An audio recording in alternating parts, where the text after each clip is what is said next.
परमेश्वर की महिमा के लिए अपनी आंखों को बंद करेंगे और परमेश्वर की महिमा करेंगे। मन कళ్ళు మూసుకుందాం, దేవుని నామానికి స్తోత్రం చెల్లించుకుందాం। కొన్ని నిమిషాలు దేవునిపై దృష్టి ఉంచుదాం। परमेश्वर की उस महान कृपा में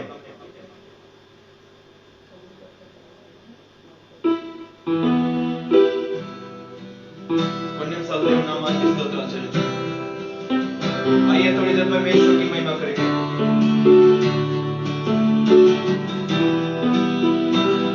परमेश्वर से कहें, हे प्रभु,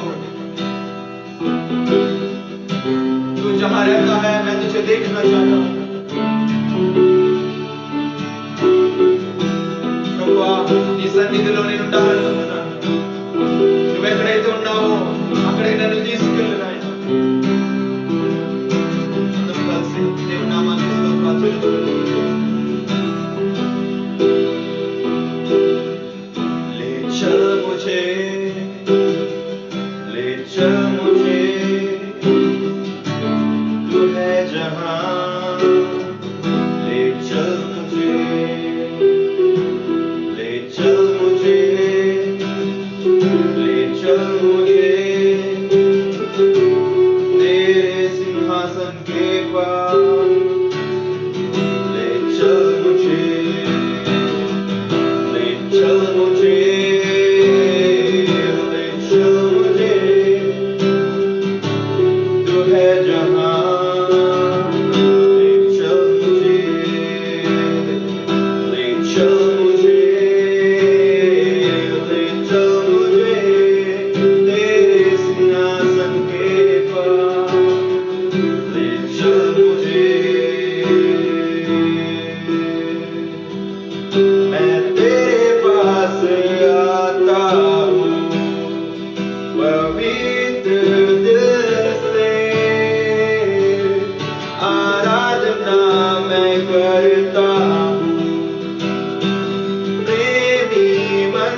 देखना मैं चाहता हूँ, हर घड़ी हर पल तुझे निहारना चाहता हूँ खुदा परमेश्वर, तेरी उस पवित्रता को निहारना चाहता हूँ हर घड़ी हर पल प्रभु।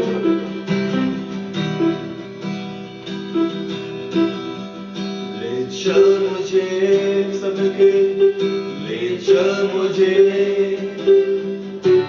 तू है जहां, ले चल मुझे, ले चल मुझे, ले चल मुझे तेरे सिंहासन के पास, ले चल मुझे तेरे पवित्र स्थान में। हाँ प्रभु तू मुझे ले चल, तू मुझे ले चल, तुझे देखना, तुझे देखना मैं चाहता हूँ हर घड़ी हर पल, तेरे पवित्र स्थान में तू मुझे ले चल, हालेलुया, तुझे देखना मैं चाहता हूँ हर घड़ी हर पल, तुझे देखना, तुझे ढूंढता हुआ, तुझे चाहता हुआ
सर्वशक्तिमान खुदा परमेश्वर तेरी धन्यवाद करते आज के इस दिन के लिए प्रभु।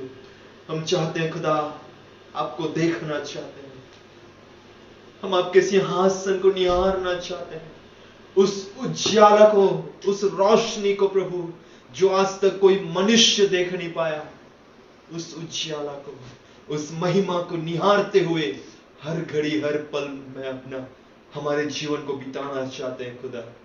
क्योंकि प्रभु आप जो महिमा में उपस्थित है, आप जो महिमा में सिंहासन के ऊपर बैठे हैं प्रभु, उसके पास कौन आने का योग्य है प्रभु। जैसे हिरनी पानी के लिए हाफती है खुदा परमेश्वर, मैं प्यासा हूं तेरी उपस्थिति के लिए खुदा परमेश्वर। आज के इस दिन के लिए प्रभु धन्यवाद करते हैं, आपकी वचन की प्यासा हूं प्रभु, आपकी पवित्र आत्मा का प्यासा हूं, आपका प्रभु वचन की जो अभिषेक है उसका प्यासा हूं। आपके दास को इस्तेमाल कीजिए, अभिषेक कीजिए और हमारे प्यास को बुझाइए, हमारी भूख को मिटाइए। क्योंकि मैं हाफता हूं खुदा परमेश्वर, मैं प्यासा हूं, मैं भूखा हूं प्रभु।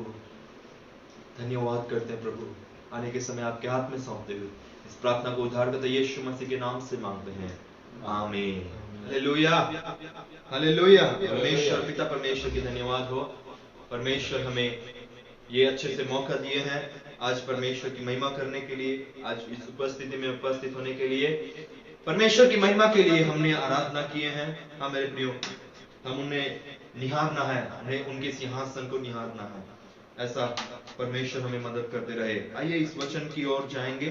మనము దేవుని వాక్యం ఎందుకు వెళ్తాం? మరి మా దైవజనులు మన మధ్యలో ఉన్నారు. ఎలాగైతే దేవుని వాక్యం మన మధ్యలోకి వస్తుందో ప్రార్థనాపూర్వకంగా వేచి ఉందాం. దేవుని వాక్యము మనతో మాట్లాడాలని, మన జీవితాల్లో మార్చేలా, మన జీవితాల్లో నాటబడాలని प्रार्थना पूर्वकमुगा वेची उंदा। परमेश्वर की महिमा हो और हम भी विशेष करके इंतजार करेंगे, जैसे परमेश्वर की दास हमारे बीच में आते हैं, उनकी वचन के लिए इंतजार करेंगे कि उनकी वचन हमारे जीवन में फलदायक हो और हमारे जीवन को बदलने वाली सामर्थ्य रखती हो। आइए हम परमेश्वर की वचन सुनेंगे। Hallelujah, hallelujah, hallelujah. దేవునికి మహిమ కలుగును గాక। प्रभु की महिमा हो। ప్రియ దేవుని బిడ్డలారా, प्रिय परमेश्वर के संतान, దేవుని సన్నిధిలో మనం కూడి ఉన్నామని గుర్తించుకోవాలి। हम परमेश्वर की उपस्थिति में बैठे करके स्मरण करें। మనం ఎక్కడో ఒక ఇంటిలో కూర్చున్న ఆలోచన కలిగి ఉండకూడదు। हम अपने घर में बैठे हैं करके ना सोचें, లేక ఎక్కడో వీధిలో కూర్చున్న ఆలోచన ఉండదు। या हम कोई गली में बैठे हैं करके स्मरण ना करें। మనము జీవము గల దేవుని దగ్గర కూర్చున్నాం। हम परमेश्वर की, जो जीवित परमेश्वर है, उनकी आराधना में बैठे हैं। సృష్టికర్త అయిన దేవుని దగ్గర మనం కూర్చున్నాం।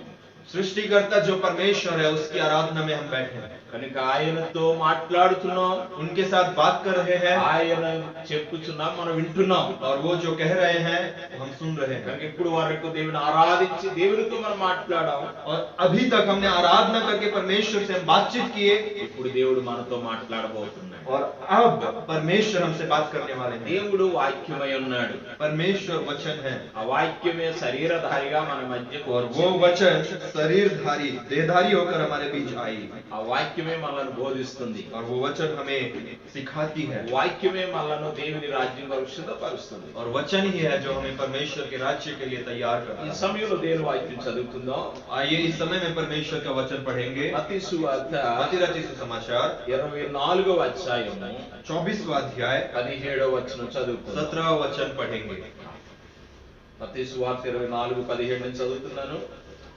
అందరూ ఒకేలా బైబిల్ పట్టుకుని ఉంటే దయచేసి బైబిల్ తెరిచి ఆరాధనలోనే, చర్చిలోనే ఉన్నాను నేను అన్న ఆలోచనతో బైబిల్ గ్రంథాన్ని చదవాలని మనవి చేస్తున్నాను। आपके पास बाइबल है करके आशा करता हूं, और जितने लोग के पास बाइबल है, मैं आशा करता हूं कि आप ये स्मरण करें कि आप कलीसिया में बैठे हैं, चर्च में बैठे हैं और अपने वचन को पढ़ रहे हैं। हाँ, मत्ती सुवार्త 24:17 మిద్దె మీద ఉండువాడు మిద్దె మీద ఉండువాడు తన ఇంటిలో నుండి తన ఇంటిలో నుండి ఏదైనా తీసుకొని పోవుటకు దిగకూడదు. దిగకూడదు. పొలములో ఉండువాడు చాలు, అంతే. ఎందులో मत्ती रचित सुसमाचार 24वां अध्याय उसका 17वां वचन ऐसे कहती है, जो छत पर हो वो अपने घर में से सामान लेने को ना उतरे। హల్లెలూయా. हालेलुया। దేవుడి వాక్య భాగం దీవించును గాక. प्रभु परमेश्वर इस वचन को हमने जो पढ़ा है उसको आशीष दे। ప్రియులారా, प्रियो, యేసు ప్రభువారి యొక్క చివరి దినాలలో परमेश्वर यीशु मसीह के आखिरी दिनों में యేసు ప్రభువారు తన శిష్యులు ఒలీవ కొండ మీద కూర్చున్నారు. यीशु मसीह और उनके जो शिष्य लोग हैं वो पर्वत के ऊपर बैठे हैं। అప్పుడు యేసు ప్రభు శిష్యులు అడుగుతున్నారు, और यीशु मसीह के जो चेले लोग हैं वो पूछ रहे हैं, ఆ అంత్య దినాల్లో లేక యుగ సమాప్తికి సూచనలు ఎలాగుంటాయి? और अंत दिनों का जो संभावनाएं है, अंत दिनों का जो कार्य है वो कैसे रहेंगे, సూచనలేంటి? आपके आने का जो साइन है वो क्या है, మేము ఏ విధంగా ఆ విషయాలు కనుగొనగలము हम किस प्रकार जान सकेंगे कि आपके आने नजदीक है। అని అడిగినప్పుడు యేసు ప్రభువారు ఈ మత్తయి సువార్త 24 అధ్యాయాలన్నీ కూడా బోధించారు. जब चेले लोग ये पूछने लगे तो मत्ती रचित सुसमाचार 24वां अध्याय में यीशु मसीह ये सब बोलने लगे, सिखाने మత్తయి लगे। సువార్త 24వ అధ్యాయం అంతా కూడా मत्ती रचित सुसमाचार 24वां अध्याय पूरा అంత్య దినాల్లో జరిగే విషయాలు రాయబడ్డాయి. अंत दिनों में जो कार्य होने वाला है वो सारी चीज लिखा गया है। యేసు ప్రభు ఈ భూమి మీదకి రాక మునుపు జరిగే విషయాలు రాయబడ్డాయి. यीशु मसीह के आने से पहले जो कार्य होने वाला है वो सब यहाँ पे लिखा गया है। అనగా సంఘం ఎత్తబడిన తరువాత భూమి మీద జరిగే విషయాలు. उसका मतलब कलीसिया उठाने से पहले जो कार्य होगा उसका ये सब लिखा गया है। అందుకే యేసు ప్రభు వారు దానియేలు గ్రంథం నుంచి కూడా కొన్ని విషయాలు తెచ్చి బోధించారు. इसीलिए इस 24वां अध्याय में कुछ अध्याय यीशु मसीह दानिయేल की पुस्तक में से लाकर भी हमें बताते हैं। నాశనకరమైన ఏ వస్తువు పరిశుద్ధ స్థలములో నిలుచున్నప్పుడు कोई भी चीज जो नाश करने वाला है वो पवित्र जगह में अगर ठहरेगा, ఆ చదువువాడు గ్రహిస్తాడు. जो पढ़ रहा है वो सुनेगा, वो समझेगा। యూదయలో ఉండి వారు కొండలకు పారిపోతారు. और जो यहूदा में रहते हैं, यहूदा में वो लोग पहाड़ी और भाग जाएंगे। ఎవరైతే మిద్ది మీద ఉన్నారో వారి కిందకు దిగకూడదు. और जो छत पर है वो अपने घर में से सामान लेने को ना उतरे। హల్లెలూయా. हालेलुया। యేసు ప్రభు వారు దేని గురించి చెప్తున్నారు? यीशु मसीह किस चीज के लिए बारे में बोल रहे ఇది हैं? 7 ఏండ్ల మహాశ్రమల గురించి యేసు ప్రభు और ये जो है 7 साल की महा ताड़ना के बारे में लिखा ఈ गया है। మహాశ్రమల గురించి और ये महादुख के बारे में బైబిల్ గ్రంథంలో बाइबल में ప్రకటన గ్రంథం 3వ అధ్యాయం 10వ వచనంలో प्रकाशित वाक्य 3रा अध्याय 20वां वचन में శోధన కాలం రాయబడింది.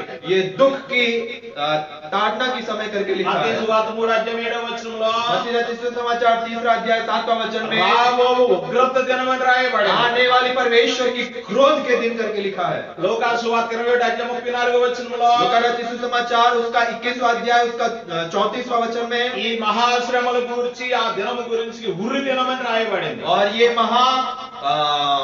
महाश्रम के दिन में वो लिखा गया है जैसे एक आदमी को फांसी दिया जाता है उसके समान रहेगा। ప్రకటన గ్రంథం 6వ అధ్యాయం 17వ వచనంలో और प्रकाशित वाक्य उसका 6वां अध्याय उसका 17वां वचन में గొర్రె పిల్ల ఉగ్రత మహాదినమని और రాయబడింది. मेमने का क्रोध का दिन करके लिखा गया కనుక है। 7 ఏండ్ల మహాశ్రమల గురించి అనేక పేర్లు బైబిల్ గ్రంథంలో చూడగలం. इसीलिए ये 7 साल की जो श्रम है, दुख है, उसके बारे में अनेक नाम लिखा गया है बाइबल में। ఇలాంటి దినాల నుండి తప్పించుకోవడానికి మనకు సిద్ధపడేంత అవసరం. और ऐसे दिनों में से हमें अपने आप को बचाने के लिए बहुत तैयारी जरूरी है। అందుకే యేసు ప్రభు ముందుగానే చెప్తా ఉన్నాడు, इसलिए यीशु मसीह पहले से ही कह रहे మిద్ది हैं మీద ఉండేవాడు ఏదిని తీసుకుని వెళ్ళడానికి కిందకు जो రాకూడదు. छत पर हो वो नीचे ना आए कोई भी सामान लेने के लिए। పై నుండి వాడు పైనే ఉండాలి. ऊपर जो रहता है वो ऊपर ही रहना है, కిందకు దిగకూడదు. नीचे नहीं उतरना కింద है। దిగితే శ్రమ, अगर नीचे उतरोगे तो ताड़ना आपको, కింద దిగితే ప్రమాదం.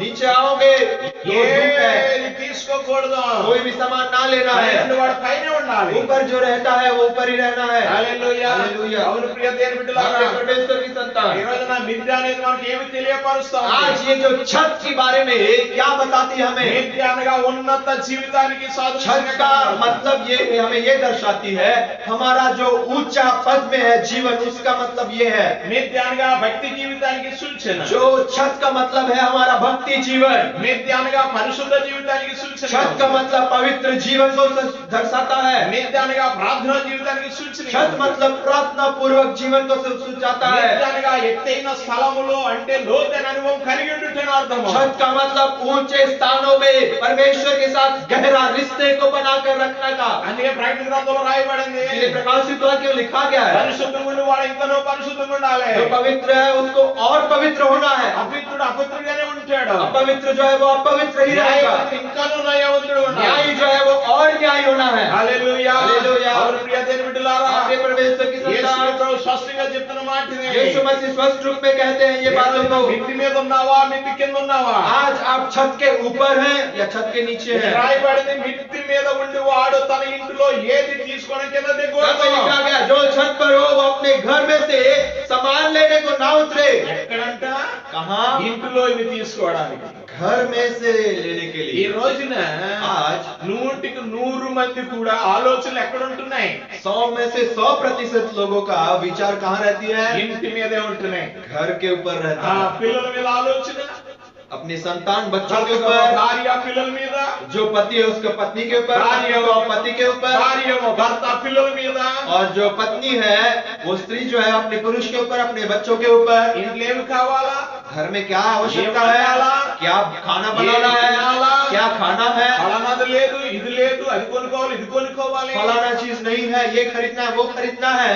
ఈ రోజున ఐక్య విచారాలు ఎక్కువైపోయినాయి లోకంలో। ऐसी संसारिक विचार ज्यादा हो गए हैं संसार ప్రియ में। దేవుని బిడ్డలారా గమనించండి, ये परमेश्वर की संतान स्मरण ఇవన్నీ करे, మనల్ని నొక్కి వేస్తాయి, ये सब हमें दबा देते ఇవన్నీ हैं, మన ఆత్మీయ స్థితిలోనికి పైకి వెళ్ళనివ్వవు। ये हमें परमेश्वर की परिस्थिति में हमें आगे बढ़ने को नहीं అందుకే యేసు देते। ప్రభు చెప్తా ఉన్నాడు, इसलिए यीशु मसीह कहते हैं అంటే మిద్ది మీద ఉండు, तो छत पे है तो छत पे ही ठहर, కిందకి దిగిపోయే స్థితికి రాకు, नीचे उतरने की स्थिति में ना, ఎప్పుడు కిందకి దిగకు। कभी भी नीचे उतरना ఒకవేళ नहीं। కిందకి దిగవా ప్రమాదమే। अगर तू नीचे उतरा तो तुम्हारे लिए खतरा है। హల్లెలూయా। హల్లెలూయా। బైబిల్ గ్రంథంలో కొన్ని విషయాలు చూద్దాం। बाइबल में हम कुछ चीजों को देखेंगे। నిత్య అనగా మనకి ఏం చూపిస్తుందో छत का मतलब क्या है दिखाती है बाइबल చూడండి। में। సమూయేలు గ్రంథము देखिए सामुएल का पुस्तक, మొదటి గ్రంథము पहला सामुएल का 9వ అధ్యాయము 25వ వచనం చదువుకుందాం। 9वां अध्याय उसका 25वां वचन पढ़ेंगे। సమూయేలు మొదటి గ్రంథము 9వ అధ్యాయం 25వ వచనం। पहला सामुएल का पुस्तक 9वां अध्याय 25वां वचन। హా, పట్టణస్థులు పట్టణస్థులు ఉన్నతమైన ఉన్నతమైన స్థలము మీద నుండి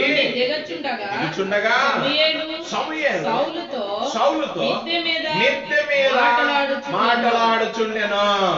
साउल ने उस दिन समूएल के साथ भोजन किया। तब वे ऊंचे स्थान में आकर नगर में आए और अपने घर की छत पर साउल से बातें की। హల్లెలూయా। हालेलुया। ఇక్కడ రాయబడింది ఏంటంటే यहाँ पे क्या लिखता है? సమూయేలు जो है సౌలుతో ఉన్నాడు, साउल के साथ है సౌలు సమూయేలుతో और ఉన్నాడు। साउल समूएल के साथ है। వీరిద్దరు ఎక్కడ ఉన్నారంట? और ये सब कहाँ पे है? ये दोनों మిద్దె मिलके మీద మాట్లాడుకుంటున్నారు। छत के ऊपर बातें कर रहे हैं। మిద్దె మీద ఉన్నారు। छत के ऊपर है। హల్లెలూయా। हालेलुया। సౌలు ఎవరు? साउल कौन है? సమూయేలు ఎవరు? समूएल कौन है? సమూయేలు ప్రవక్త।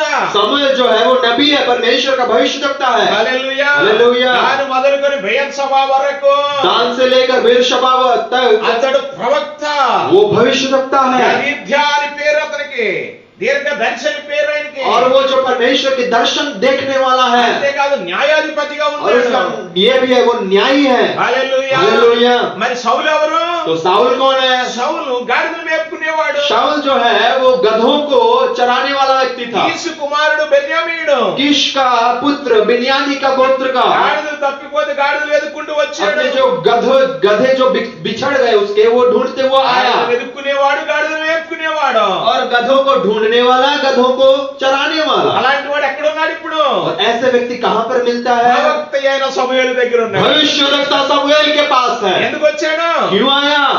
గాడిదలు ఎక్కడున్నాయో తెలుసుకోవడానికి వచ్చాడు। जो गधे उसके बिछड़ गए थे उसके बारे में पूछने के लिए कि कहाँ पर है करके आया। దేవుడు ఏం చేశాడు? लेकिन परमेश्वर क्या किए? సౌలుని ప్రేమించాడు। साउल से प्रेम किए। సౌలుని ప్రేమించి साउल से प्रेम कर ప్రవక్తతో సహవాసాన్ని ఇచ్చాడు। एक भविष्यवक्ता के साथ सहभागी होने का मौका दिया।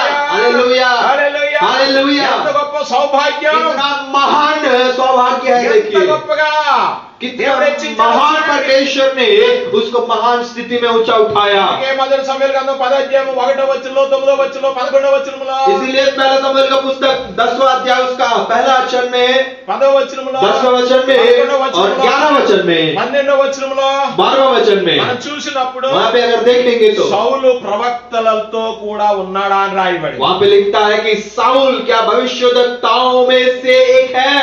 Hallelujah hallelujah. ఇప్పుడు ఏమని పేరు వచ్చేసిందంట, సామెత వచ్చేసింది అక్కడ। अब क्या है, एक कहावत आ गई साउल के पीछे। గాడిదలు మేపుకునే వాడికి ప్రవక్తగాలో ఉన్నాడా?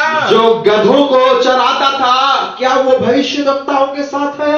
ఎందుకు ప్రవక్తతో ఉన్నాడు? क्यों भविष्यवक्ता के साथ है? మిద్ది మీద ఎందుకు ఉన్నాడు? क्यों छत के ऊपर है? ఎందుకో తెలుసునా? क्यों जानते हैं? దేవుడు సౌలుని ఏర్పాటు చేసుకున్నాడు। क्योंकि परमेश्वर ने साउल को चुन लिया था। ఇశ్రాయేల్ ప్రజలకు నాయకుడిగా ఏర్పాటు చేసుకున్నాడు। इस्राएली लोगों को एक उद्धार करता, इस्राएली लोगों के ऊपर न्याय करने वाला एक राजा के रूप में चुन लिया। Hallelujah hallelujah. గాడిదలు మేపుకున్న వాడికి ఇప్పుడు ఏమొచ్చింది? गधों को जो चलाता था अब क्या नाम हो गया? మిద్దె మీద పరిశుద్ధుడైన ప్రవక్త అయిన సమూయేలుతో సహవాసం జరిగింది। छत के ऊपर जो पवित्र इंसान है समूएल के साथ सहभागी करने का मौका मिल गया। సాధారణమైన వ్యక్తికి एक साधारण सा व्यक्ति को ప్రవక్తతో సహవాసం, भविष्यवक्ता के साथ सहभागी होने का मौका, సహవాసం దొరికింది। छत के ऊपर सहभागी होने का सौभाग्य मिला। वो भोजन कर रहा है छत के ऊपर ప్రవక్తతో और छत के ऊपर जाकर वो भविष्यवक्ता के साथ बात कर रहा है। ఏం చూపిస్తుంది? ये हमें क्या दिखाती है? అనగా పరిశుద్ధ సహవాసము, छत का मतलब पवित्र सहवास, పరిశుద్ధుల సహవాసము, पवित्र लोगों का सहवास करने का जगह। हालेलुया। గాడిదలు మేపుకున్న వ్యక్తి దేవుడు రాజుగా చేసేసాడు। जो गधों को चलाता था उसको परमेश्वर ने राजा बना दिया। ఇప్పుడు గాడిదలు మేపేవాడు కాదు, ప్రజలు మేపేవాడిగా దేవుడిని अब वो गधों को चलाने वाला नहीं लेकिन लोगों को चलाने वाला बना दिया परमेश्वर ने उनको। కొత్త అభిషేకం ఇచ్చాడు, नया अभिषेक दिए, కొత్త మనసు ఇచ్చాడు, एक नया मन दिए, దేవుని ఆత్మని ఇచ్చాడు, परमेश्वर की आत्मा को दिए, దేశాన్ని ఇచ్చాడు, एक देश को दिए, రాజుగా చేశాడు। राजा बना दिए। అంత కృప చూపిన సౌలుకి इतना कृपा दिखाने के साउल के ऊपर, కానీ సౌలు ఆ మహాకృప నుండి నిలుపుకొనకుండా మిద్దెలో నుండి జీవితాన్ని కిందకి దిగిపోయిన స్థితి। लेकिन इतना महान कृपा में उसको परमेश्वर बनाए रखने के बावजूद वो छत के ऊपर ऊंचे स्थान से नीचे उतरने का परिस्थिति में आ गया। పోగొట్టుకున్నాడు, महाकृपा को खो दिया, నిలబెట్టుకోలేకపోయాడు, उसको ठीक से खड़ा नहीं कर पाया, అవిధేయుడైపోయాడు, वो परमेश्वर के वचन को मानने वाला व्यक्ति नहीं बन पाया।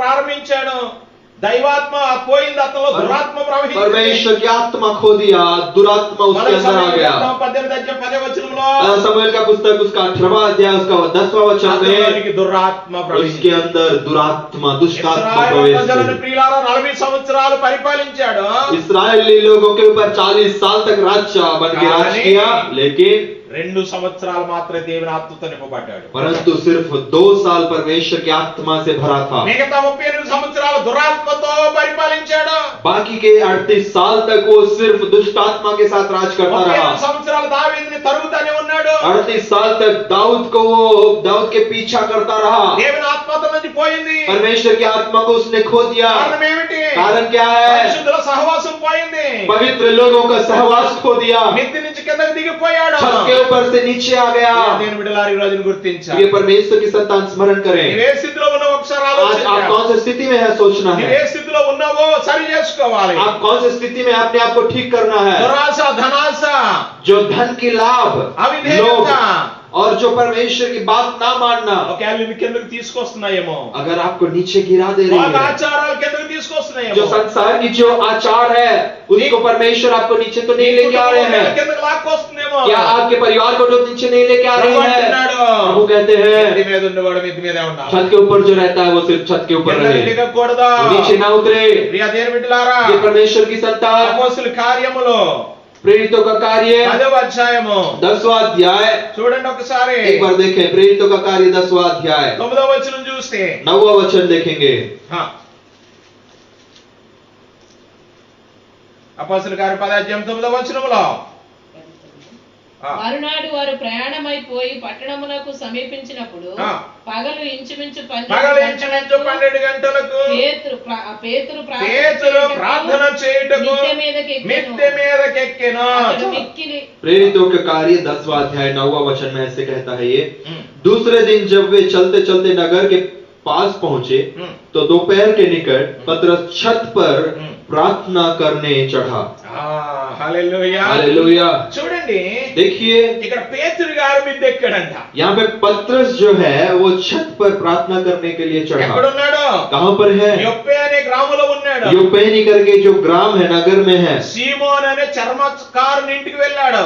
जो सीमोन, जो कोड़ी का बीमारी का जो सीमोन व्यक्ति का नामक व्यक्ति था, उसके गांव में गया సమయంలో और लगभग 12 बजे మేడ మీదకి ఆ యొక్క మిద్దె మీదకి ఎక్కి ప్రార్థన చేస్తున్నాడు. और वो पतरस जो है छत के ऊपर चढ़कर प्रार्थना कर रहा है। ఇటలీ పటాలంలో శతాధిపతి ఉన్న కొర్నేలుతో దేవుడు మాట్లాడుతున్నాడు. और इटली देश का जो सेनाधिपति था, उसके द्वारा परमेश्वर से बात कर रहा है। అంటున్నాడు, वो कह रहा నా है, దాసుని దగ్గరికి పంపించు, और मेरे दास के पास भेजो, నా దాసుని और मेरे दास को ఇంటికి తీసుకునిరా, आपके घर लेकर आओ, నీ రక్షణ గురించి అతను బోధిస్తాడు. और उद्धार के बारे में आपको बताएगा। Hallelujah hallelujah. వెంటనే ఏం చేశాడంట కొర్నేలి? और కొర్నేలి क्या किया? తన యొక్క దాసులు పంపించాడు. अपने दासों को भेजा। అప్పుడు పేతురు గారు ఏం చేస్తున్నారు? तो पतरस क्या कर रहे हैं? ప్రార్థన చేస్తున్నారు. प्रार्थना कर रहे हैं, మేడ మీద ప్రార్థన छत చేస్తున్నాడు. के ऊपर प्रार्थना कर रहे हैं। చూడండి, మిద్దె మీద ప్రార్థన చేస్తున్నాడు. देखिए वो छत के ऊपर प्रार्थना कर रहे हैं। మిద్దెగా ప్రార్థన జీవితానికి సూచనగా छत ఉంది. का मतलब है प्रार्थना जीवन।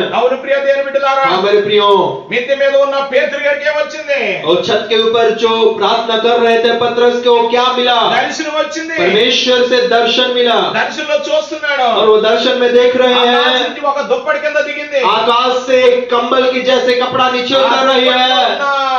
ఏమున్నాయి తెలుసునా? और वो चादर में क्या है? ఏమున్నాయంటే అందులో उसमें क्या है? పశువులు ఉన్నాయి, और वहाँ पे पशु है, చతుస్పాద జంతువులు ఉన్నాయి, और 6 पांव वाले जंतु పురుగులు है, ఉన్నాయి, పక్షులు ఉన్నాయి, कीड़े అన్నీ हैं, ఉన్నాయి. आकाश में जितने पक्षी है सब है, స్వరం వినబడుతుంది. और आवाज सुनाई दे रही है, పేతురు, हे पेत्रस, నువ్వు లేచి వాటిని చంపుకొని తిను. हे पतरस उठ, मार और खा।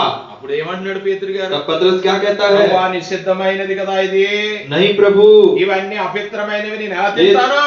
क्योंकि मैंने कभी कोई अपवित्र या अशुद्ध वस्तु ना खाई है, ये सब अशुद्ध वस्तु है, कैसे खाऊंगा? దేవుడు అంటున్నాడు, तब प्रभु कहते हैं, దేవుడు పవిత్రముగా చేసిన వాటిని నువ్వు నిషిద్ధమైనవి ఎందుకు ఎంచుతున్నావు? जो कुछ परमेश्वर ने शुद्ध ठहराया है उसे तू अशुद्ध मत कर। నువ్వు తినని చెప్పాడు. तू बस खा करके అయినా పేతురు గారు परमेश्वर, తినలేదు. फिर भी पतरस ने नहीं రెండోసారి खाया। మరలా స్వరం వినబడుతుంది. दूसरी बार फिर से परमेश्वर कहते మూడోసారి స్వరం हैं, వినబడుతుంది. तीसरी बार फिर आवाज सुनाई 3 देती है। సార్లు జరిగినా సరే तीसरी बार होने के बाद भी పేతురు గారు తినలేదు. पतरस नहीं खाए, కానీ ఆ యొక్క దుప్పటి పైకి ఎత్తబడిపోయింది. और जो कंबल, जो कपड़ा नीचे आया था वो वापस लौट गया। ఎప్పుడైతే దర్శనం జరిగిందో जब ये दर्शन मिला వెంటనే పేతురు గారికి మాట వినబడుతుంది. और तुरंत पतरस को आवाज सुनाई देती है, అయ్యా పేతురు గారు కిందకి దిగండి. अरे पेत्रस नीचे आइए।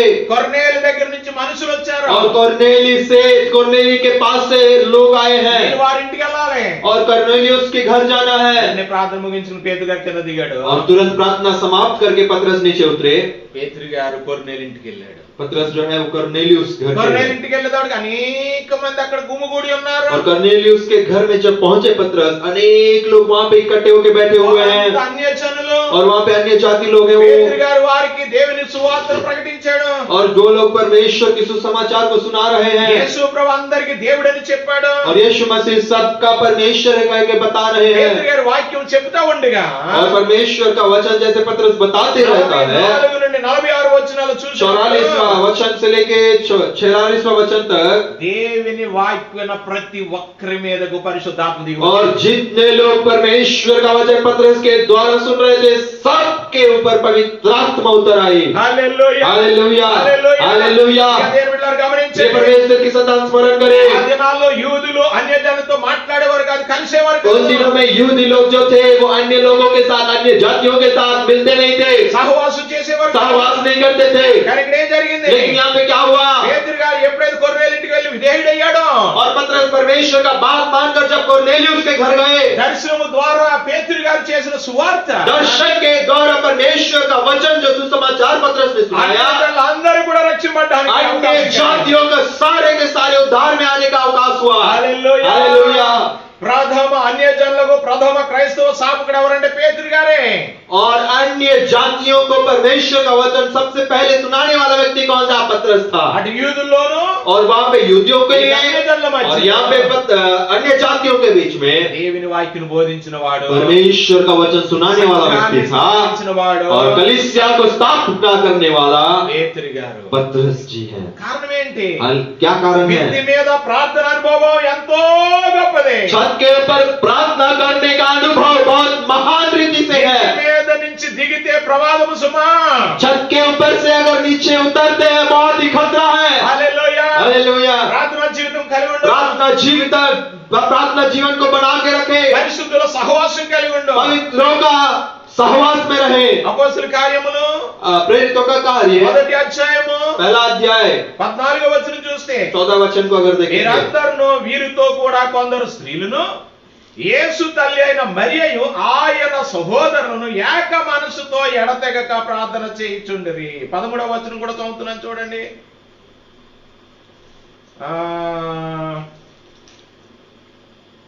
11వ వచనం, వారు పట్టణంలో ప్రవేశించి తాము బస చేయుచుండిన మేడ గదిలోనికి ఎక్కిపోయిరి.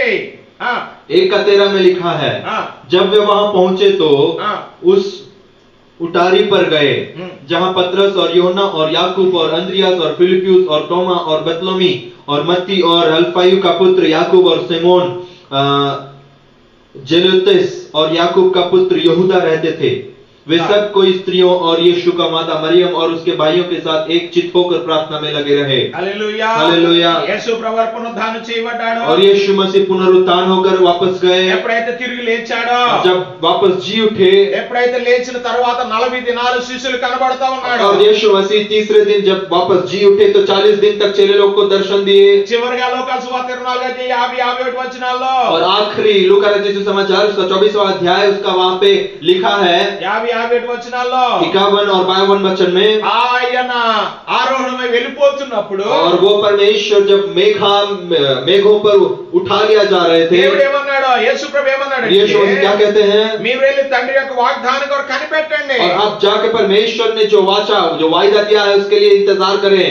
మొదటి అధ్యాయం 3, 4, 5 వచనాల్లో प्रेरितों का कार्य 1 का 3, 4 और 5 में యేసు ప్రభు చెప్పిన మాటలు రాయబడ్డాయి. यीशु मसीह जो बातें कहे हैं वहां पे लिखा गया है, और तुरंत वो सब मिलकर యెరూషలేములో ఉన్న మేడ గదిలోనికి వచ్చారు. यरूशलेम में जो ऊपरी जगह है अटारी पर गए। ఎంతమంది ఉన్నారంట? कितने महल लोग हैं? 120 మంది.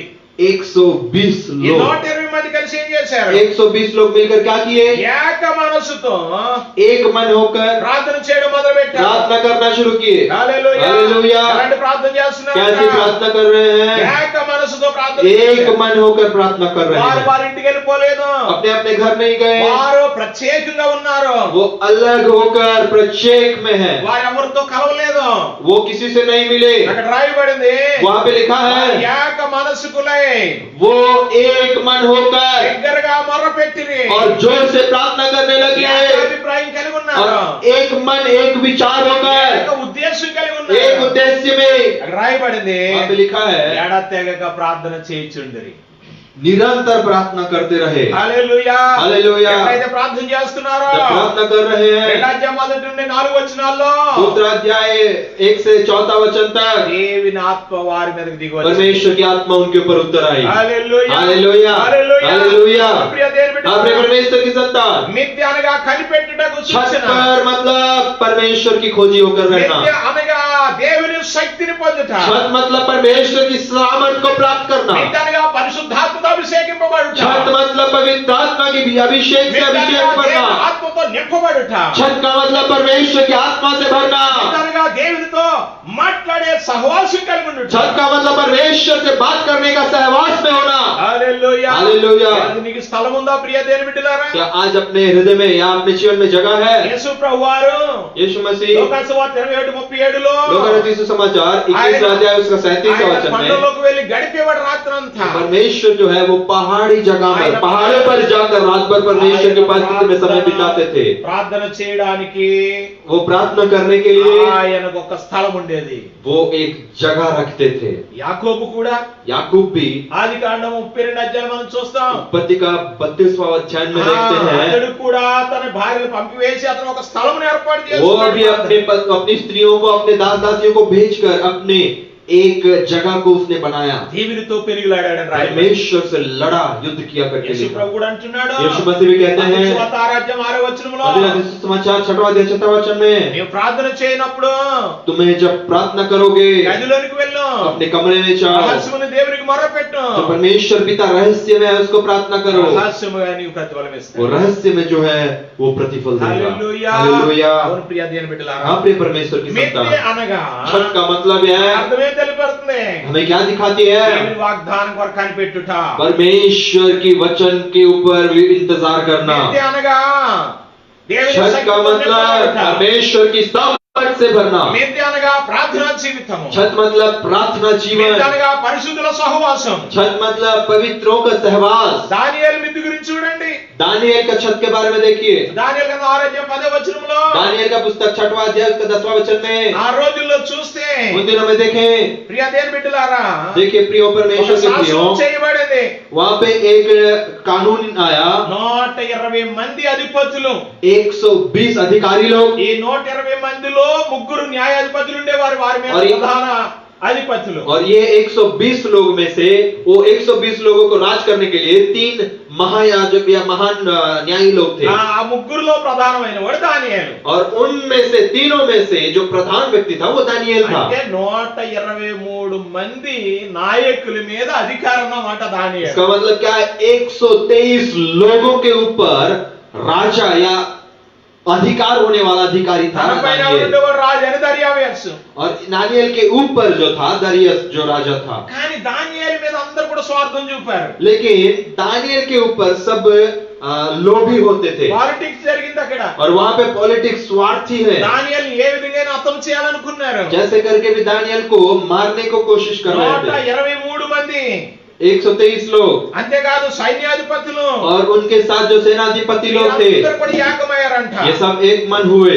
మంత్రులు కూడా और ఏకమయ్యారంట. मंत्री लोग भी इकट्ठा हुए। వీళ్ళందరూ కలిసి ये सब मिलकर దానియేలు ఏ విధంగా మనం అంతం చేయగలం, दानिएल को कैसे हम मारेंगे, ఎలాగ తన యొక్క అధికారం పోగొట్టగలం. कैसे हम उसके अधिकार को खत्म करेंगे। చేశారు కానీ లాభం లేకపోయింది. कोशिश किए लेकिन लाभ नहीं पाए। అప్పుడు వాళ్ళు అనుకున్నారంట, फिर वो सोचने लगे కేవలము దేవుని పరముగా మాత్రమే అతను ఓడించగలం. सिर्फ परमेश्वर के द्वारा ही उसको हम नाश कर सकते हैं।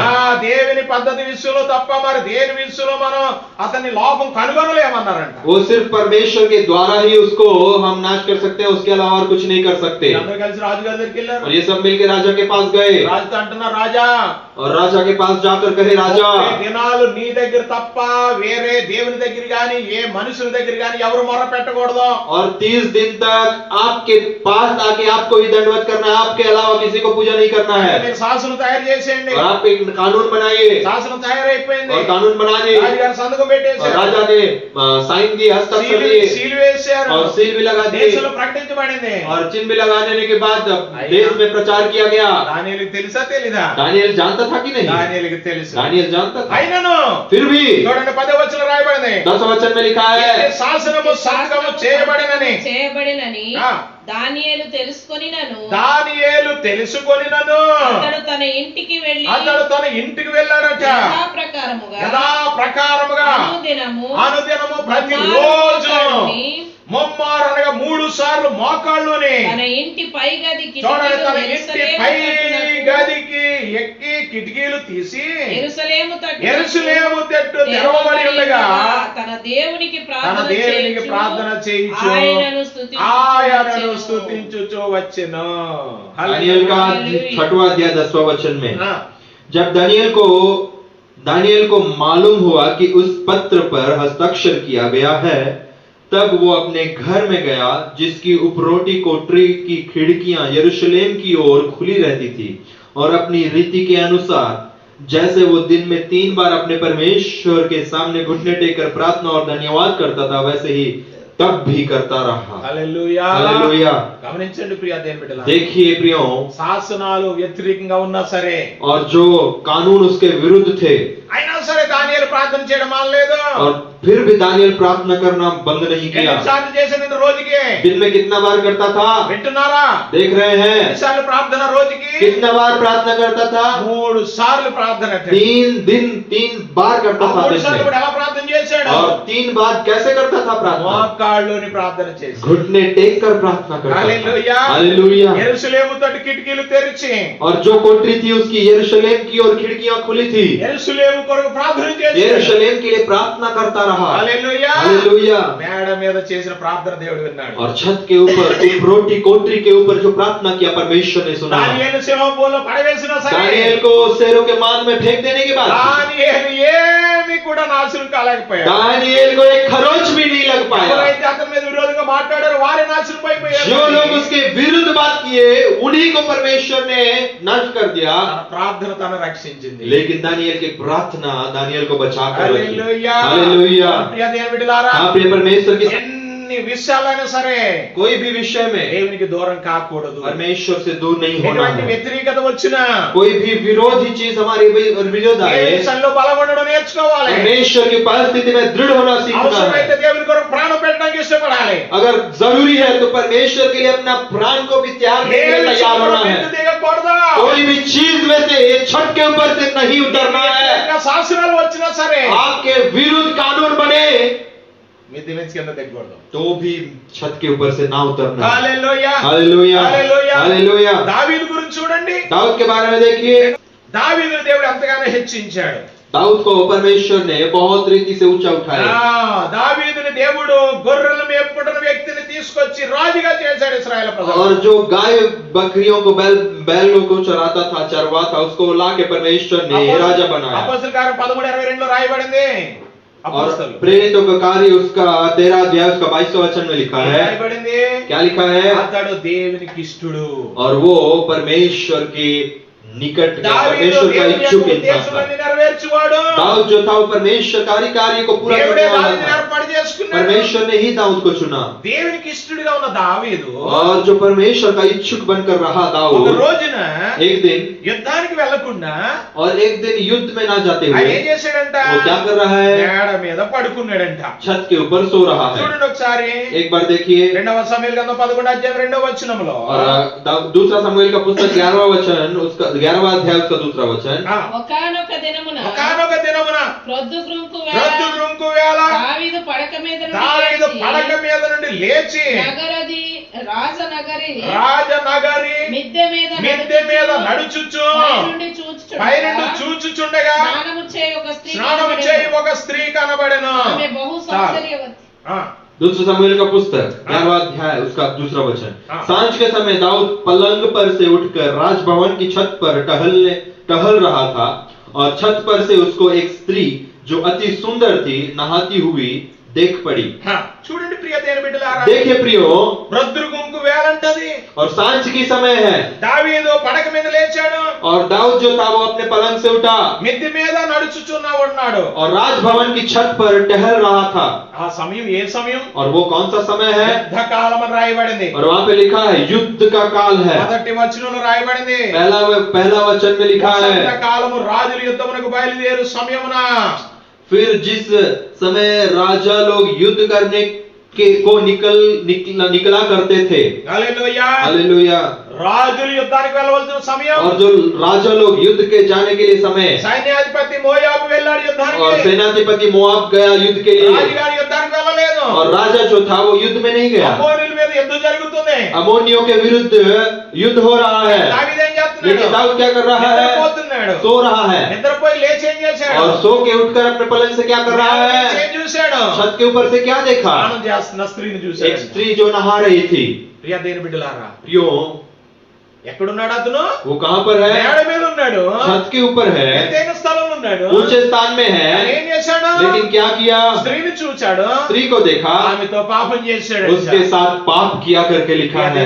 గమనించాడు. ये परमेश्वर की संतान ఈరోజు देखिए, మన జీవితాల్లో आज हमारे जीवन में మిద్ది మీద ఉన్నావా, మిద్ది కింద ఉన్నావా? छत के ऊपर है या छत के नीचे है? మిద్ది దిగావంటే ప్రమాదం. छत के नीचे आओगे तो खतरा है। దావీదు దేవునికి ఇష్టడే, दाऊद जो था परमेश्वर का इच्छुक ही था, దావీదు దేవుని దేశం నెరవేర్చిన వాడే, परमेश्वर का उद्देश्य को पूरा करने वाला ही व्यक्ति था, కానీ लेकिन పాపంలో పడిపోయాడు, पाप में गिर गया, దిగిపోయాడు కిందకి. नीचे उतर गया। ఎంత భయంకరమైన విషయం. कितना भयंकर रीति से लिखा రాజు विषय యుద్ధం है। చేసే సమయం, राजाओं का युद्ध करने का समय, 3 కాలాలు కనబడుతున్నాయి. 3 काल दिखते हैं यहाँ। వసంత కాలము, एक वर्ष का आरंभ का काल, రెండవది రాజులు యుద్ధం చేసే సమయము, और जिस समय राजा लोग का युद्ध करने का మూడవది समय, పొద్దుగుంకు వేళ. और तीसरी बात सांझ का समय। ప్రియ దేని బిడ్డలారా, क्यों? ఈ రోజు ఈ 3 విషయాలు మనం ధ్యానం చేయాలా. आज इन तीनों बातों को हमें स्मरण करना है। కాలము, సమయము, వేళ. काल, समय और కాలములో ఉన్నామన్నది ముఖ్యం. कौन से काल में आप हैं वो स्मरण करना है। కాలము, సమయం, వేళ ఇవి మనం ఏ విధంగా ఉపయోగించుకుంటున్నాం. और ये 3 चीजों को किस तरह से हम इस्तेमाल करते దేవుడు हैं। మనకు కాలం అంటే దినము, परमेश्वर हमें दिन दिया है, దినాలు ఇస్తున్నాడు, दिन देते అలాగే हैं, దాంట్లో సమయం ఇస్తున్నాడు, और उसमें समय देते हैं, అలాగే సాయంకాలం ఇస్తున్నాడు. और उसके बाद सांझ का समय भी ఈ देते हैं। మూడింటిని మనం ఏ విధంగా और इन ఉపయోగించుకుంటున్నాం. 30 चीजों को कैसे हम इस्तेमाल करते हैं। ఈ సమయము और ये समय जो है, వసంత కాలం అంట, దావీదు పాపంలో పడిపోయిన కాలం. और ये जो काल जो दाऊद में पाप में गिरा है, वो साल की, वर्ष के आरंभ में। వసంత కాలం గురించి బైబిల్ ఏం చెప్తుంది? और वर्ष के आरंभ के बारे में क्या लिखा है? మత్తయి సువార్త मत्ती रचित सुसमाचार 24వ అధ్యాయం 24वां अध्याय, చూడండి ఒకసారి. एक बार देखिए। మత్తయి సువార్త 24 అధ్యాయం 32వ వచనము.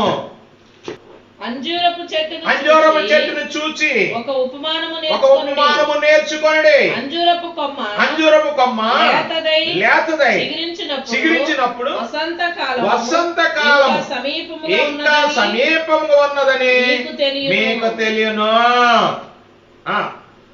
मत्ती रचित सुसमाचार 24वां अध्याय 32वां वचन। ఆ. अंजीर के पेड़ से ये दृष्टांत सीखो, तब उसकी डाली कोमल हो जाती है और पत्ते निकलने लगते हैं, तो तुम जान लेते हो कि ग्रीष्म काल निकट है।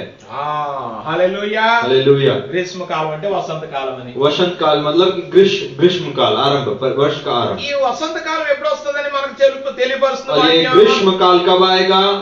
అంజూరపు చెట్టు అంటే ఏమవుతుంది? చిగురిస్తుందంట. अंजीर का पेड़ क्या हो ఆకులు जाएगा? రాలిపోయి చిగురిస్తుంది. और अपने जो पत्ते हैं वो गिरकर वो फिर से वापस అదే उगेंगे। వసంత కాలం. और वही है वसंत, ग्रीष्म का काल। హల్లెలూయా. हालेलुया।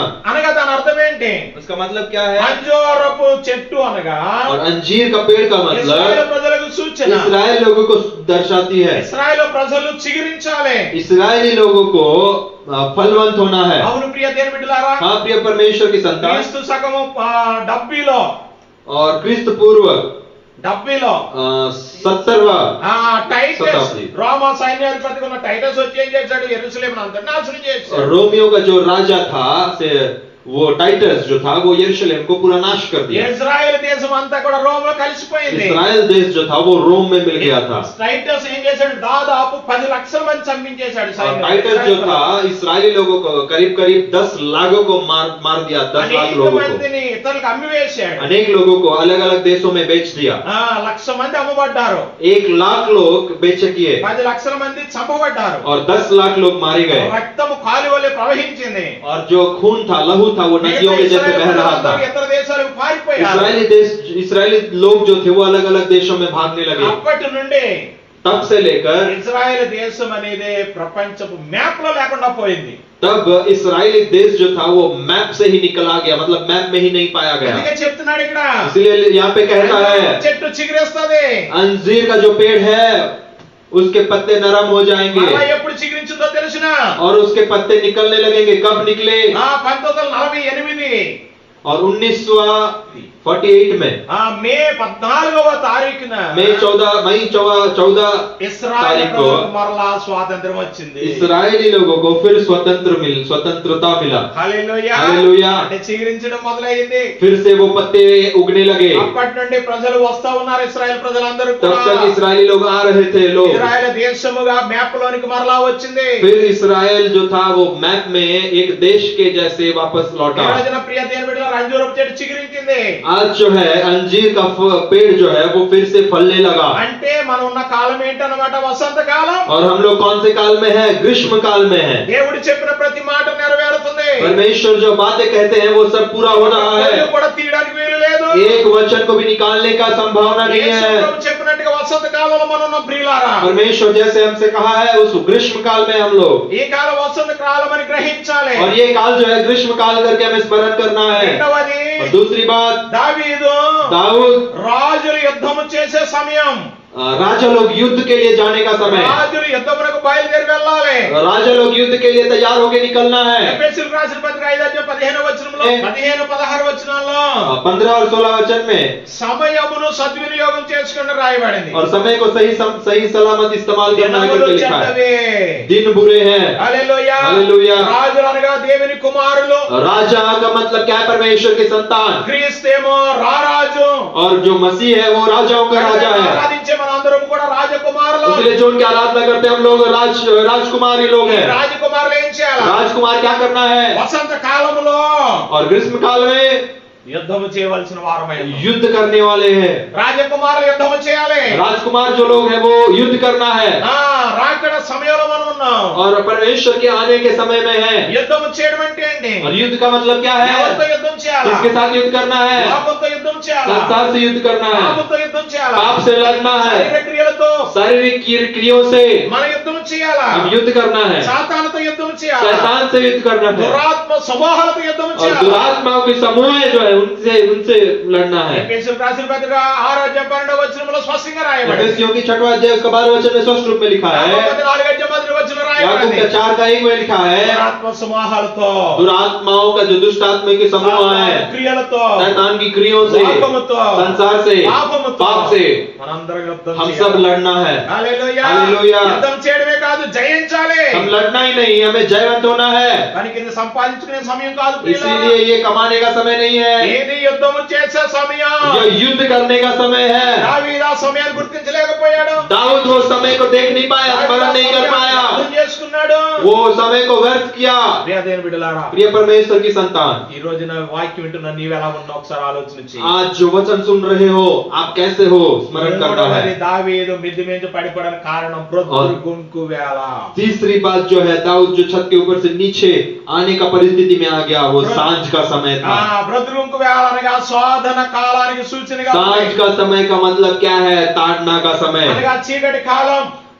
अंधकार का समय, అంటే వెలిగిపోయి చీకటి వస్తుంది. मतलब रोशनी चला जाएगा और अंधकार आएगा। హల్లెలూయా. हालेलुया। మత్తయి సువార్త 24:29 వచనంలో मत्ती रचित सुसमाचार 24वां अध्याय 29वां वचन में, శోధన గడియలో మనం ఉన్నాం. और क्लेश के दिन में है।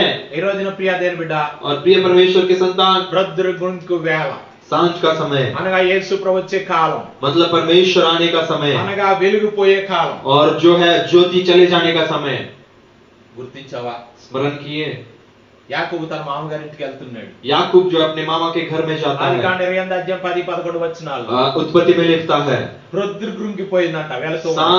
जाते जाते सांझ हो गया, సాయంకాలం అయిపోయింది. सांझ हो गया। ఏం చేశాడంట? क्या किया? ఒక రాయిని తీసుకున్నాడు, एक पत्थर को लिया, తలగాడిగా పెట్టుకున్నాడు, तकिए के समान रखा పట్టుకుని और పడుకున్నాడు. उसको पकड़कर सोया। హల్లెలూయా. हालेलुया। రాయి అనగా బైబిల్ ఏం చెప్తుంది? पत्थर का मतलब क्या कहता है? परमेश्वर का యేసు वचन ప్రభు సూచనగా ఉంది. यीशु मसीह को दर्शाता ఒకవేళ है। దావీదు యేసు ప్రభువును పట్టుకుని ఉంటే, अगर दाऊद जो था यीशु मसीह को पकड़ कर ఒకవేళ रहते, దావీదు దేవునితో ఉండుంటే, अगर दाऊद परमेश्वर के साथ रहते, ఆ పొద్దుగుంక వేళ ఆ యొక్క మిద్ది నుంచి పడిపోకుండా ఉండును. अगर वो परमेश्वर के साथ रहते, उस सांझ के समय वो छत के ऊपर से नीचे आने का परिस्थिति में नहीं ఈ रहते। రోజు నువ్వు ఎలా ఉన్నావు ప్రియ దేవుని బిడ్డ? आज आप कैसे हैं परमेश्वर के ఇది వసంత संतान? కాలము, ये ग्रीष्म का काल है, ఇది యుద్ధం చేసే और కాలము, ये युद्ध करने का काल ఇది है, ప్రొద్దు గుంకు కాలం. और ये सांझ की समय है। కాలము, సమయము, వేళ గుర్తించాలి. काल को समय को हमें स्मरण करना యా है। దేని బిడ్డలారా ये परमेश्वर की గుర్తు చేసుకో. सत्ता स्मरण करें। రాహాబు ఇంటికి ఇద్దరు వేగవారు వెళ్ళారు. राहब के घर में 2 लोग निकलने गए। రాహాబు వేశ్య. राहब जो था वो वेश्या थी लिखता है। యెహోషువ గ్రంథం 2వ అధ్యాయం 9-10 వచనాల్లో दूसरा अध्याय 9वां वचन में लिखता है, ఏం జరిగిందంట? वहाँ पे क्या लिखा है, ఆ వేగులు వారు వెళ్ళి మేడ మీద ఉన్నారంట. और वो जाके छत के ऊपर छिपे रहे। వా వేగులు వారిని ఇద్దరిని కూడా రాహాబు ఏం చేసింది? 2 लोगों को क्या किया राहब ने, మేడ మీద మిద్ది మీద వాళ్ళని కప్పించిందంట. वो छत के ऊपर उनको ढक कर छुपा कर रखा। అర్ధరాత్రి వెళ్ళి వారితో మాట్లాడుతుంది. आधी रात को जाकर उनसे बात कर रही है। ఎందుకు ఈ సంఘటన చెప్తున్నానంటే क्यों ये बातों को कह रहा हूँ, రాహాబు వేశ్య राहब जो थी वो वेश्या थी, పాపంతో జీవిస్తుంది. पाप के साथ जीती కానీ थी। వేగులు వారైన వీరిద్దరూ लेकिन ये जो 2 लोग जो इस పాపం చేసే సమయం అర్ధరాత్రి సమయం అది. रात का समय, पाप करने का समय था वहाँ पर, కానీ వేగులు వారు ఏం చేయలేదని చెప్పండి? लेकिन वो दोनों क्या नहीं किए, పాపంలో పడిపోలేదు. पाप में नहीं गिरे, వారి ఆలోచనలు మార్చుకోలేదు. अपने विचारों को बदले, మేడ మీద కింద పడిపోలేదు. वो उच्च स्थल में छत पर से नीचे नहीं దావీదు उतरे, వలె కిందకు దిగలేదు. दाऊद के जैसे नहीं उतरे వారి ఆత్మీయ नीचे, జీవితాన్ని కాపాడుకున్నాడు. वो अपने आत्मिक स्थिति को बचा कर रखे। అంతేకాదు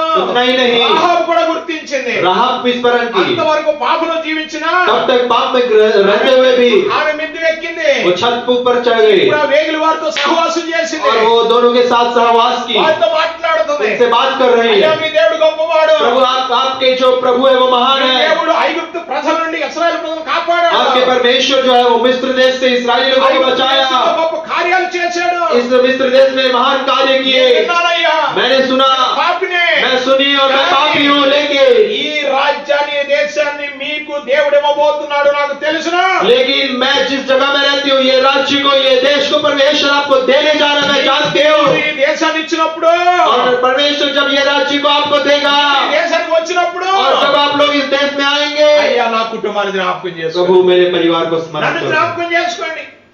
मेरे परिवार को और मुझे स्मरण करो। मैं पापी हूँ, కానీ परंतु నాకు మీరు మీ యొక్క దేవుడు కావాలి. मुझे आपका परमेश्वर మీ चाहिए। దేవునితో సహవాసం చేయాలనుకుంటున్నాను. आपके परमेश्वर के साथ सहभागी होना है। मैं अपने पाप को छोड़ना चाहती हूँ। ఆయన వెంటనే మోకరించి అడగడం మొదలు वो పెట్టి घुटने टेक कर पूछने लगी। వెంటనే ఏం జరిగింది అక్కడ? यहाँ पे क्या हुआ, ఆమెను రక్షించుకుంది. वो अपने आप को बचाई, ఆమె కుటుంబాన్ని अपने రక్షించుకుంది. परिवार को बचाई। అంతేకాదు ప్రియులారా, इतना ही नहीं, మత్తయి సువార్త 5వ అధ్యాయం 1-6 వచనాలు చూసినప్పుడు मत्ती रचित सुसमाचार 1वां अध्याय में देखते हैं तो, యేసు ప్రభువు వంశావళిలో ఆమె కూడా ఒక స్త్రీగా और వచ్చింది. यीशु मसीह की जो वंशावली में से एक स्त्री का नाम राहब का भी आया। హల్లెలూయా. हालेलुया। సల్మానుని పెళ్లి చేసుకుంది. सलमान से विवाह की తర్వాత యేసు ప్రభు యొక్క వంశావళిలోకి వచ్చింది. और यीशु मसीह के वंशावली में आई। ఎంత గొప్ప అనుభవం అండి ఇది. कितना महान अनुभव है। వ్యభిచారి एक वैश्या व्यभिचारी ఎక్కినప్పుడు छत के ऊपर जब चढ़ी, యేసు ప్రభు యొక్క కుమార్తెగా మారిపోయింది. यीशु मसीह का बेटी के जैसे बने। హల్లెలూయా. हालेलुया। అవును ప్రియ దేవుని బిడ్డ, ప్రియ परमेश्वर की संतान, కాలాన్ని సమయాన్ని వేళను గుర్తించు. आज काल को, समय को, जो जगह है उसको स्मरण ఇది करें। వసంత కాలమని గుర్తించు. ये ग्रीष्म समय करके ఇది स्मरण యుద్ధ करें, కాలమని గుర్తించు. ये युद्ध काल है करके स्मरण ఇది करें, ప్రభు రాకడ కాలమని और ये గుర్తించు. परमेश्वर की आने के समय है, ఇది स्मरण వెలుగు करें। వెళ్ళిపోయి చీకటి వచ్చే కాలమని గుర్తించు. और ये जो है वो ज्योति चाहकर रोशनी आने वाली काल है। ఏం చేయాలా? क्या करना है, ఎత్తి మేచి కింద దిగకూడదు. छत के ऊपर से नहीं ఏమి उतरना है, తీసుకుని వెళ్ళడానికి కిందకి कोई రాకూడదు. भी चीज को लेने के लिए नहीं उतरना ప్రియ है। దేవుని బిడ్డ, ये परमेश्वर की संतान, కాపాడుకో. आज अपने आप को बचाओ, నిత్య అనుభవం కలిగి ఉండు. छत का अनुभव बना के रखो, పరిశుద్ధుల సహవాసం కలిగి ఉండు. पवित्रों का सहभागी बन के रहो, ప్రార్థనా జీవితం కలిగి ఉండు. प्रार्थना जीवन बना के रखो, వాగ్దానాన్ని కలిగి ఉండు. परमेश्वर के वायदा को बना के रखो, ఆత్మతో నింపబడి ఉండు. परमेश्वर की आत्मा से भरे हुए रहो, దేవుని రక్షణతో ఉండు. परमेश्वर के उद्धार में रहो, కాలాలను గుర్తించుకుని समय को स्मरण करते हुए, లోకముతో సాతానుతో యుద్ధం చేస్తూ संसार से युद्ध करते हुए దేవుని కొరకు పరిశుద్ధంగా జీవించు. परमेश्वर के लिए पवित्र जीवन को बिताएं। త్వరగా రాబోతున్నాడు. परमेश्वर जल्दी आने वाले हैं। ఆ ప్రాణప్రియుడు हमारे प्राण प्रिय ఆయన నిన్ను తన రాజ్యానికి తీసుకెళ్ళబోతున్నాడు. आपको परमेश्वर के राज्य में लेके जाएंगे। హల్లెలూయా. हालेलुया, హల్లెలూయా. हालेलुया। విధానం కలిగి ఉండు. ये छत का अनुभव जो है बना के దేవుని కొరకు रखें ఎదురు చూడు. और परमेश्वर के लिए इंतजार करें। మరొక మాట చెప్తున్నాను. और एक बात कहता हूँ, మిద్దె మీద ఉండువాడు छत के ऊपर जो रहता తన है ఇంటిలో నుండి ఏదైనా తీసుకుని పోవుటకు దిగకూడదు. और अपने घर में से कोई भी सामान लेने के लिए ना उतरे। కళ్ళు ప్రార్థన చేద్దాం. आंखें बंद करे प्रार्थना करेंगे। పరిశుద్ధుడైన మా ప్రభువా, पवित्र परमेश्वर, యేసయ్య నీకు వందనాలు తండ్రి. प्रभु मेरे परमेश्वर पिता నీ धन्यवाद, వాక్యాన్ని వినడానికి సహాయం अब చేశారు. तक आपके वचन को सुनने के लिए सहायता किए। మిథ్య అనుభవం గురించి మాకు छत బోధించడానికి के अनुभव, छत के ऊपर अनुभव को आपने हमें सिखाया, उसके लिए धन्यवाद। దానియేలు యొక్క మిథ్య గురించి బోధించావు. दानिएल का छत के ऊपर बताया, ఆ ప్రభువా పేతురు గారి మిథ్య గురించి బోధించావు. पतरस का छत के बारे में हमें बताया, అపోస్తలుల యొక్క మిథ్య గురించి బోధించావు. प्रेरितों की ऊपरी कोठरी के बारे में हमें సమూయేలు बताया, యొక్క మిథ్య గురించి బోధించావు. सामुएल के छत के ऊपर हमें बताया। అంతేకాదు నాయనా, उतना ही नहीं प्रभु, దావీదు యొక్క మిథ్య గురించి, दाऊद के ऊपर, दाऊद के छत के बारे में भी हमें అంతేకాదు बताया, రాహేలు యొక్క మిథ్య గురించి, రాహాబు యొక్క మిథ్య గురించి और राहाब की जो छत है उसके बारे में भी हमें बताया। మాకు బోధించిన నీకు వందనాలు. प्रभु हमें सिखाया, उसके लिए మంచి धन्यवाद। దినాల్లో ఉన్నాం ప్రభు. अंत दिनों में है प्रभु, हम వసంత लोग కాలంలో ఉన్నాం నాయనా. ग्रीष्म काल में है प्रभु, యుద్ధ కాలంలో ఉన్నాం युद्ध నాయనా. काल में है प्रभु, చీకటి కాలంలో ఉన్నాం अंधकार के ప్రభు. काल में है प्रभु। కనుక మమ్మల్ని మేము సరి చేసుకుని इसलिए हमें अपने आप को स्मरण करते हुए, మా కాలము సమయము వేళ గుర్తించిన వారమై प्रभु हम अपने समय को, काल को और समय को प्रभु स्मरण करते हुए నీ సన్నిధిలో కొనసాగడానికి కృప చూపు. आपके परिस्थिति में आगे बढ़ने के लिए सहायता कीजिए। వాక్యం ప్రతి ఒక్కరిని బలపరచు. जितने लोग वचन सुने सबको ताकत दीजिए, सामर्थ्य అందరిని दीजिए। ఎక్కించండి నాయనా. सबको प्रभु छत के ऊपर మీ అనుభవం अनुभव दीजिए। కలగచేయండి. छत के ऊपर रहने का अनुभव हमें మిమ్మల్ని स्मरण दीजिए। ఏ విషయం ఏది తీసుకుని వెళ్ళడానికి దిగకుండా సహాయం कोई भी చేయండి. सामान लेने के लिए प्रभु छत के ऊपर से ना नीचे उतरने के लिए सहायता నీ कीजिए। కొరకు జీవించే భాగ్యం దయచేయండి. आपके लिए जीने का समय दीजिए। యేసు నామములో यीशु के అడుగుతున్నాను. नाम से मांगते हैं पिता, ఆమేన్. आमीन। యేసు రక్తమే జయము, ప్రవేశ రక్తమే జయము, ప్రవేశ రక్తమే సంపూర్ణము, అపాది క్రియలు గనంత నాశనం, ప్రవేశ నామకే జయము కలుగును గాక. ఆమేన్. పరమతండ్రి దేవుని ప్రేమ, ఆయన కుమారుడైన క్రీస్తు కృప, పరిశుద్ధాత్మిక అన్యోన్య సహవాసం ఇప్పుడు ఎల్లప్పుడు సదాకాలము ఆయన రాకడ పర్యంతము మనందరితో ఉండి నడిపించును గాక. ఆమేన్. హల్లెలూయా, హల్లెలూయా, హల్లెలూయా, హల్లెలూయా. దేవుని అందరిని దీవించును గాక. परमेश्वर सबको आशीष दे। ప్రియులారా, ప్రియులు, మా కొరకు కూడా ప్రార్థన చేయండి. हमारे लिए प्रार्थना మీ कीजिए। కొరకు మేము ప్రతి దినం మర్చిపోకుండా మరి ప్రార్థన చేస్తున్నాం. आपके लिए हर रोज हम बिना भूले प्रार्थना कर रहे हैं। ఒకరినొకరము దూరంగా ఉన్నా, हम एक दूसरे से बहुत दूर होते हुए भी, శారీరకంగా దూరంగా ఉన్నా, शारीरिक से देखे तो दूर है, ఆత్మీయంగా మన దగ్గరగా ఉన్నాం. आत्मिक स्थिति में हम पास में ही మన हैं। ప్రియుడు త్వరగా వస్తున్నాడు. हमारा प्रिय जल्दी आने वाला है। ఒకరినొకరు ప్రార్థనలు ఎత్తి పెట్టుకొని एक दूसरे के लिए प्रार्थना में रखते हुए మన దేశాన్ని ప్రభు పాదాల దగ్గర పెట్టి हमारा देश को परमेश्वर के पांव में रखकर దేవుని కొరకు జీవిద్దాం. परमेश्वर के लिए जिएंगे। అటువంటి జీవితాన్ని ప్రభు మనకు ऐसा जीवन परमेश्वर हम सबको दे। ఆమేన్. आमीन। God bless you. God bless you.